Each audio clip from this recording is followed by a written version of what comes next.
നാം ഇപ്പോൾ ഏതെങ്കിലും കഷ്ടകരമായ പ്രതിസന്ധികളിൽ കൂടെ കടന്നു പോകുന്നവരായിരിക്കാം. ഒരുപക്ഷെ നാളെ എന്ന ദിനത്തെ അഭിമുഖീകരിക്കാൻ സാധ്യമല്ല എന്ന് നാം ചിന്തിക്കുന്നവരായിരിക്കാം. ഇരുൾ അടഞ്ഞ വഴികളിൽ തിരുനാളമാകുവാൻ ഇന്നത്തെ ചിന്ത. കർത്താവിന്റെ പരിശുദ്ധമായ നാമത്തിന് സ്തോത്രം. ഇന്നത്തെ നമ്മളുടെ ചിന്തയ്ക്ക് ആധാരം സങ്കീർത്തനം 135 യഹോവയുടെ നാമത്തെ സ്തുതിക്കുന്നതിന്റെ ശ്രേഷ്ഠത, യഹോവയ്ക്ക് കീർത്തനം ചെയ്യുന്നതിന്റെ മനോഹാരിത തിരിച്ചറിഞ്ഞ സങ്കീർത്തനക്കാരൻ യഹോവയെ സ്തുതിപ്പീൻ, യഹോവയുടെ ദാസന്മാരെ അവനെ സ്തുതിപ്പീൻ, യഹോവയുടെ ആലയത്തിൽ ശുശ്രൂഷിക്കുന്നവരെ അവനെ സ്തുതിപ്പീൻ, അഹരോൻ ഗൃഹമേ അവനെ സ്തുതിപ്പീൻ, ലേവി ഗൃഹമേ അവനെ സ്തുതിപ്പീൻ, യഹോവയുടെ സകല ഭക്തന്മാരുമായുള്ളവരെ അവനെ സ്തുതിപ്പീൻ എന്ന് ആവർത്തിച്ച് ഈ സങ്കീർത്തനത്തിന്റെ പ്രാരംഭത്തിലും അവസാനത്തിലും പ്രബോധിപ്പിക്കുന്ന ഒരു സങ്കീർത്തനമായിട്ടാണ് ഈ 135 സങ്കീർത്തനത്തെ നാം കാണുന്നത്. എന്താണ് പിന്നെയും പിന്നെയും യഹോവയെ സ്തുതിപ്പീൻ എന്ന് ആവർത്തിച്ച് പ്രബോധിപ്പിക്കുന്നതിലേക്ക് തന്നെ നടത്തിയ തിരിച്ചറിവുകൾ? എന്റെ പഠനത്തിൽ എനിക്ക് മനസ്സിലായ 2 കാര്യങ്ങളെ വിചിന്തനം ചെയ്യുവാൻ ആഗ്രഹിക്കുന്നു. ഒന്ന്, ഇസ്രായേൽ ജനത്തെ തനിക്കായിട്ടും തന്റെ നിക്ഷേപമായിട്ടും തിരഞ്ഞെടുത്ത വലിയവനും സകല ദേവന്മാരിലും ശ്രേഷ്ഠനുമായ യഹോവ ആകാശത്തിലും ഭൂമിയിലും സമുദ്രത്തിന്റെ മേലും കാലചക്രങ്ങൾക്കുമേലും ആധിപത്യമുള്ളവനായി വാഴുന്ന ദൈവമാകയാൽ ദൈവം തന്റെ ജനത്തോട് വാഗ്ദത്തം ചെയ്തിരിക്കുന്ന വാഗ്ദത്ത കനാനിൽ അവരെ എത്തിക്കേണ്ടതിന്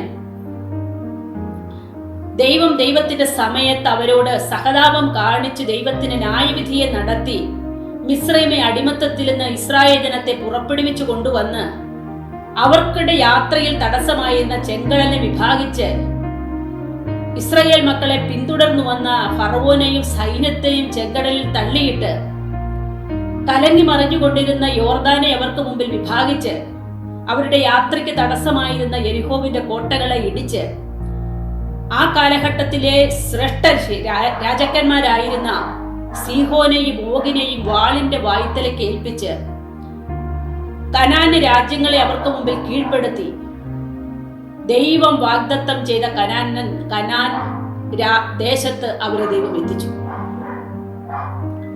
ഈ ഒരു തിരിച്ചറിവ്. രണ്ടാമതായി, സങ്കീർത്തനക്കാരനെ യഹോവയെ സ്തുതിപ്പീൻ എന്ന് ആവർത്തിച്ച് പ്രഖ്യാപിക്കാനായിട്ട് തന്നെ നയിച്ച ഘടകം എന്ന് പറയുന്നത് മിസ്രയീമിലും കനാൻ ദേശത്തും അമോരിയ ദേശത്തും ബാശാനിലും എല്ലാം അവർ സേവിച്ചു കൊണ്ടിരുന്ന കനാന്യ വിഗ്രഹങ്ങളും ദേവന്മാരും ദേവികളും പ്രാർത്ഥനകളും ആരാധനാക്രമങ്ങളും അവർക്കുണ്ടായിരുന്നു.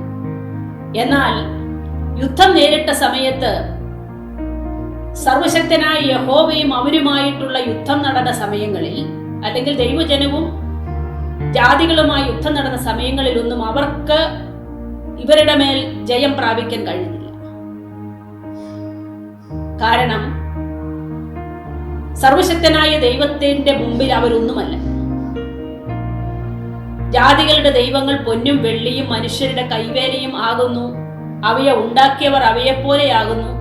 അവർക്ക് കൈയുണ്ടെങ്കിലും സ്പർശിക്കുന്നില്ല, മൂക്കുണ്ടെങ്കിലും മണക്കുന്നില്ല, കണ്ണുണ്ടെങ്കിലും കാണുന്നില്ല, ചെവിയുണ്ടെങ്കിലും കേൾക്കുന്നില്ല, വായുണ്ടെങ്കിലും സംസാരിക്കുന്നില്ല എന്ന് നാം ഇതിന്റെ അവസാന ഭാഗങ്ങളിലേക്ക് കാണും.